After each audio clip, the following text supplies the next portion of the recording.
Brought to you by Omni Gel. Omni gel का diclofenac formula जड़ से दर्द को मिटाता है। ओमनी जेल, इंडिया का नंबर 1 पेन रिकवरी जेल। सेहत का ये एपिसोड आप तक लाए हैं Omni jail, India number 1 pain recovery gel. अब कुछ दिन पहले मेरी एक दोस्त से बात हो रही थी। बेचारा अपने ऑफिस से बहुत परेशान है, रोज 12-12 घंटे की शिफ्ट करता है। उसका पूरा दिन लैपटॉप पर काम करते करते निकलता है, जिसकी वजह से उसको गर्दन में खिंचाव और गर्दन के पीछे वाले हिस्से में हल्की सी सूजन आ गई है, हल्का सा कुबड़ जैसा, जिसे कहते हैं नेक हम। उसको टेंशन है कि कहीं ये कोई दिक्कत की बात तो नहीं, कहीं ये ज़्यादा बढ़ तो नहीं जाएगा। मैंने उसको समझाया कि भाई परेशान मत हो, ये कोई बड़ी बात नहीं है, अक्सर गलत पोस्चर के कारण ऐसा होता है। पर अब दोस्त की बात सुनता ही कौन है। वो चाहता था कि कोई डॉक्टर इस बारे में उसे सही सलाह दे। अब अगर आपके आसपास भी कोई ऐसा इंसान है जो गर्दन झुकाए झुकाए घंटों काम करता है, फिर नेक में हम्प या फिर गर्दन में तनाव की शिकायत करता है, तो उसको ये वीडियो ज़रूर दिखा दीजिए। सारे सवालों के जवाब मिल जाएंगे। सुनिए। नेक हम्प कुछ नहीं होता, हमारे गर्दन के पीछे वाले हिस्से में एक नॉर्मल से ज्यादा अगर सूजन जैसी दिखाई देने लगे, उसको नेक हम्प कहते हैं। और ये एक्स्ट्रा फैट यानी कि चर्बी के चमड़ी के नीचे चर्बी भरने से होता है। ये कोई बीमारी हो ऐसा जरूरी नहीं है। ये नॉर्मली भी बढ़ती एज में ये नेक हम्प आ सकता है। शुरू में हो सकता है ना हो, 50-60 साल के बाद हो सकता है ये होने लग जाए। पर जब तक ये किसी दर्द के साथ एसोसिएटेड ना हो, हम इसको कोई बीमारी मान के इसका इलाज कराएं ऐसा जरूरी नहीं है। इसको टोटली इग्नोर भी किया जा सकता है। एक प्रॉब्लम हो सकती है कि गर्दन के पोस्चर खराब होने से, अगर गर्दन आप झुका के ज्यादा काम करने लग जाएं, तो उसकी वजह से ये जो नेक हम्प है ज्यादा प्रोमिनेंट हो जाता है। और आप अगर नेक को सीधा रख के, अपने सिर को सीधा रख के डेली एक्टिविटीज करें, तो इसका जो प्रोमिनेंस है वो कम हो जाएगा।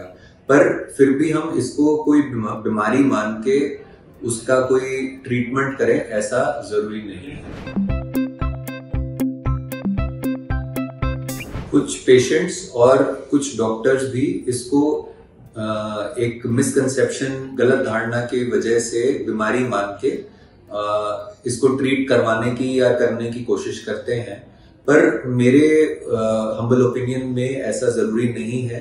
सिर्फ अगर हम नेक की एक्सरसाइजेस रेगुलर करें, तो जो गर्दन के आसपास तनाव है और हम अपना पोस्चर को ठीक कर लें, तो ये नेक हम्प से जो प्रॉब्लम एसोसिएट करी जा रही है या करी जाती है वो कम हो जाएगी। पर एज सच मेरे हिसाब से नेक हम्प कोई प्रॉब्लम का कारण नहीं है। नेक हम्प नॉर्मल ही होता है। हमारी जो प्रॉब्लम है वो गर्दन के आसपास की मसल्स के खिंचाव से या गर्दन में नस दबे होने से होता है, जिसको हम गलत तरीके से नेक हम्प को एट्रीब्यूट करते हैं और उसको ट्रीट करने की कोशिश करते हैं। तो हमें नेक हम्प को बीमारी ना मानते हुए सिर्फ गर्दन के आसपास की मसल्स की एक्सरसाइजेस करनी है और हमारा गर्दन का पोस्चर ठीक रखना है। यानी कि डेली एक्टिविटीज में गर्दन झुका के कोई काम नहीं करना है ज्यादा देर तक। जैसे फोन पे काम करें तो फोन को सामने रख के काम करें, कंप्यूटर पे काम करें तो मॉनिटर आई के लेवल पे होना चाहिए, तकिया पतला लगाना चाहिए।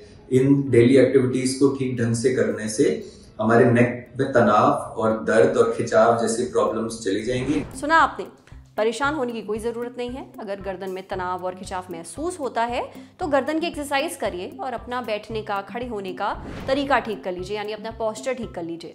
फ़र्क देखने को मिलेगा, बस परेशान नहीं होने का। अब बढ़ते हैं सेहत के अगले सेगमेंट की तरफ, तन की बात। जानिए कुछ लोगों को ऊंचाई से चक्कर क्यों आते हैं। क्या आपको भी ऊंचाई पर चक्कर आते हैं? आप अकेले नहीं हैं। इसे कहते हैं हाइट वर्टिगो। इसमें आपको ऐसा महसूस होता है जैसे आप अपना बैलेंस खो रहे हैं, आपको चक्कर आता है। देखिए, हमारे शरीर में 3 ऐसे सिस्टम होते हैं जिनकी बदौलत आप अपना बैलेंस बना कर रख पाते हैं। आपकी आंखें, आपके पैर और कान का अंदरूनी हिस्सा। इन तीनों हिस्सों से आपके ब्रेन को मैसेज पहुंचता रहता है। जब ये तीनों ठीक तरह से ब्रेन तक मैसेज भेज रहे हैं और उस मैसेज में कोई भी गड़बड़ नहीं है, तब तक आपका बैलेंस एकदम ठीक रहता है। पर कभी कभी इन सिग्नल में आ जाती है कुछ ग्लिच, कुछ गड़बड़।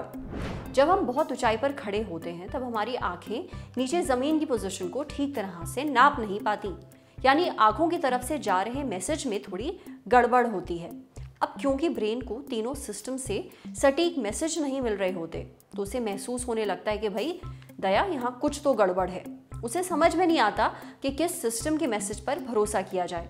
नतीजा, आपको चक्कर आने लगते हैं। समझे? अब बारी सेहत के आखिरी सेगमेंट की, खुराक, यानी एक झकास सी हेल्थ टिप। जानिए ज्यादा हाई फाइबर डाइट लेने के क्या नुकसान होते हैं। वजन को कम करने के लिए लोग ज़्यादातर हाई फाइबर डाइट लेते हैं। अब डाइट में फाइबर होना बहुत ज़रूरी है, पर इसकी अति भी नुकसानदेह है। डाइटिशियन सुनीता त्रिपाठी बताती हैं कि हाई फाइबर डाइट वजन कंट्रोल करने में मदद करती है, लेकिन ज़्यादा मात्रा में इसे लेने से इंटेस्टाइन यानी आंतों पर बुरा असर पड़ता है। इससे गैस की समस्या शुरू हो जाती है, खासतौर पर बीन्स लेने से। ब्लोटिंग और लूज मोशन या फिर खाना ना पचने की शिकायत भी हो सकती है। ये कुछ इसके साइड इफेक्ट्स हैं।